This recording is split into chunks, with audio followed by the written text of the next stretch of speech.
നീലകണ്ഠനും ഭാനുമതിയുള്ള അത് ശരിക്കും ഞങ്ങളുടെ ജീവിതം തന്നെയാണ് അത് എന്ന് ഞാൻ പല സ്ഥലത്തും ഞങ്ങൾക്കത് തോന്നിയിട്ടുമുണ്ട്. എന്നെയും രാജ്വട്ടിനെയും നോക്കിയിട്ടാണ് രേവതിനെയും മോഹൻലാലിനെയും മേക്കപ്പ് ചെയ്തിരിക്കുന്നത്. തിരുനെറ്റിയിലെന്നും സിന്ദൂര രേണുവായി അണിഞ്ഞിരുന്നു എന്ന് രാവണപ്രഭുവില് ആ പാട്ട് എന്റെ പൊട്ട് കണ്ടിട്ട് എഴുതിയതാണ്. ഗിരീഷ് എന്ന് എന്നെ കണ്ടാലും പറയും, ചേച്ചിയുടെ പൊട്ടൊന്നും എനിക്ക് എഴുതണം, ഞാൻ വലിയ പൊട്ടാത്തോടെ.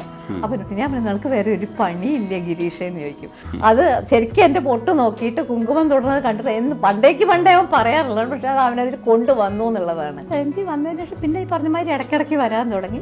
ഈ വീട്ടിലെ അംഗമായി ഒരു കൊല്ലത്തോളം കഴിഞ്ഞിട്ടാണ് പറയുന്നത്, ഞാനൊരു സാധനം നിങ്ങളുടെ ജീവിതത്തിൽ മോഷ്ടിച്ചിട്ടുണ്ട് എന്ന്. എന്താന്ന് ചോദിച്ചു. അങ്ങനെയാണ് ദേവാസുരത്തിന്റെ സ്ക്രിപ്റ്റ് എനിക്ക്. പക്ഷെ രാജോട്ടൻ പറഞ്ഞത് എന്താ അറിയോ, ലാലിനെ വിളിച്ചിട്ട് സിനിമ കണ്ടിട്ട് നീ എന്നെ നന്നാക്കി എന്നാണ് പറഞ്ഞത്. ഞാൻ ഇതില് മോശക്കാരനായിരുന്നു കേട്ടോ എന്ന് പറഞ്ഞു. ഈ ദേവാസുരവും രാവണപ്രഭുവും ഒക്കെ നമ്മൾ അറിയുമ്പോഴും അതറിയാത്ത ഒരുപാട് കലാകാരന്മാര് ഒരുപാട് കാലമായിട്ട് മുല്ലശ്ശേരി തറവാട്ടിൽ വന്നു പോയതാണ്. സത്യൻ മാഷ്, മധു, അവര് എല്ലാവരും വന്നു പോയിരുന്നതും കൂടി ഒരു സ്ഥലമാണ്. ബാബുക്കയും രാജുവേട്ടനും ദാസേട്ടനും ഇവരെല്ലാരും കൂടി ഒരുമിച്ച് പെടുന്ന ഈ ഹാളിൽ ഇരുന്ന് പണ്ട് ഇങ്ങനെ പാടും.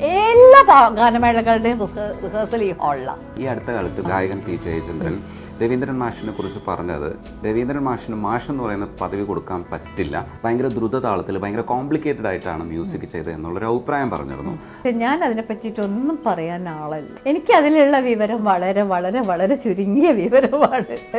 പിന്നെ ജയേട്ടൻ എന്ന് പറഞ്ഞുള്ള വ്യക്തി, ജയേട്ടനും ഈ കുടുംബത്തിലെ ഞങ്ങളുടെ ഒരു അംഗമാണ്. രാജുവിൻ്റെ ഭാര്യ, മുല്ലശ്ശേരി രാജുവിൻ്റെ ഭാര്യ എന്നുള്ള ആ പദവി, അതിലപ്പുറം എനിക്ക് വേറെ ഒന്നും കിട്ടണ്ടായില്ല. അങ്ങേ അറ്റം ദൈവത്തിനോട് നന്ദി പറയാണ് എനിക്ക് ആ ഒരു തന്നത്. സത്യം, to love everybody is very happy, very easy.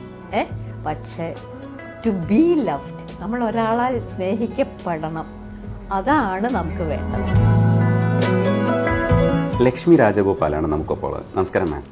ഈ മുല്ലശ്ശേരി തറവാട് എന്ന് പറയുന്നത് ഒരുപാട് കലാകാരന്മാരെ ഉൾക്കൊണ്ടൊരു തറവാടാണ്. ഒരുപക്ഷെ ഈ ദേവാസുരവും രാവണപ്രഭുവും ഒക്കെ നമ്മൾ അറിയുമ്പോഴും അതറിയാത്ത ഒരുപാട് കലാകാരന്മാര് ഒരുപാട് കാലമായിട്ട് മുല്ലശ്ശേരി തറവാടിൽ വന്നു പോയതാണ്. ഈ മുല്ലശ്ശേരി വീടല്ല, അപ്പുറത്തായിരുന്നു വീട്. അതെ, അതിനെക്കുറിച്ച് പറയുമ്പോൾ തന്നെ ഒരുപാട് കലാകാരന്മാര്, ഒരുപാട് പാട്ടുകാരും പാട്ട് സംവിധായകരും എല്ലാം. ബാബുരാജ് എന്ന് പറഞ്ഞൊരു വ്യക്തി, കോഴിക്കോട്ടുകാരൻ, താമസിച്ചിരുന്ന ഒരു വീട് എന്ന് തന്നെ വേണമെങ്കിൽ പറയാം. അതെ. പിന്നെ രാജുവേട്ടനെ ഏത് കാലത്തും പറഞ്ഞ മാതിരി പാട്ടുകാരെ ഒരുപാട് ഇഷ്ടപ്പെടുന്ന ഒരു വ്യക്തിയാണ്. രാജുവേട്ടൻ നന്നായി പാടുമായിരുന്നു.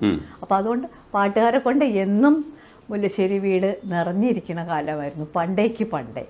പിന്നെ പഴയ ജനറേഷനിലുള്ള സിനിമാക്കാരാണ്.